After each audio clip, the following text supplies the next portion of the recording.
Hello and welcome. So in this video we will be seeing about a hook called useLocation. So as you all can see, we can just dive into any location that we want. This is the home, and if I want to dive into first name as Seth, if I want to do that, I'm sure will not get any result because we need to pass in two more values. So as you all can see, we are getting this. So now by using useLocation, so I'll show you what it does. So I'll write over here, I will create a const. Let me do that. Create a const called location, and I will use location. So this will automatically import from React router DOM. And that's it, and I'll show you what it does over here. Let me write console.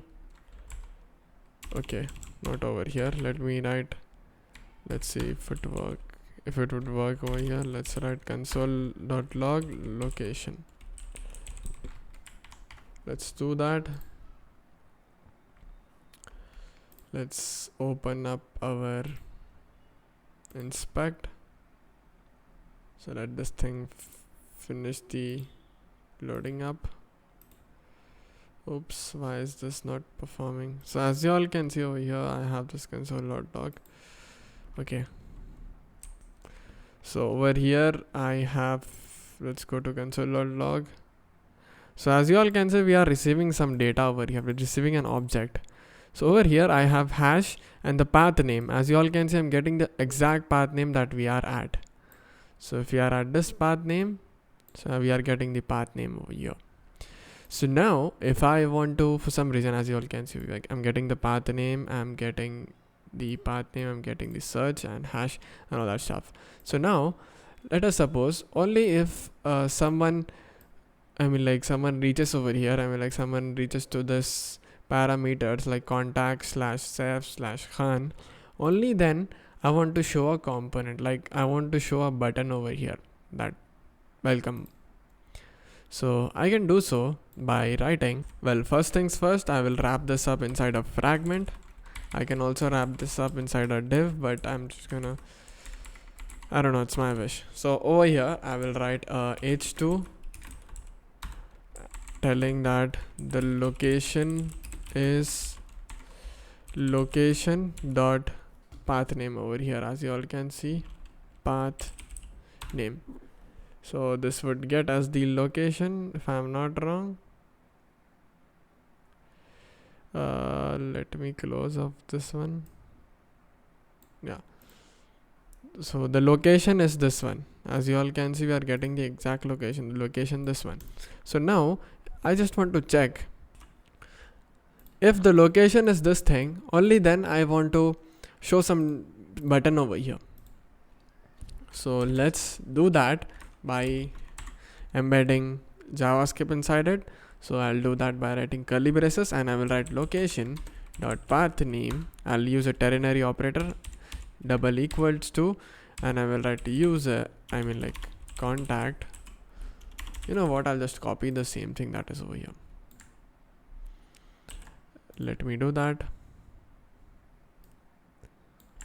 Paste it over here. That would work. If that is the case, I'll ask a question. If that is the case, I will write a button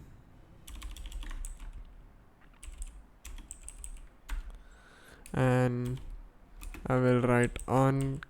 Okay, I'll create a button over here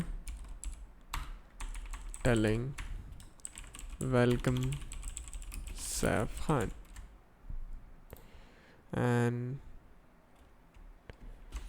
then if we do not have this one, I will write colon and I will write null. So that means we'll not do anything at all over here, and I'll pass in, yeah, that's it. So as you all can see, the location is contact Saif, and I'll write welcome Saif Khan.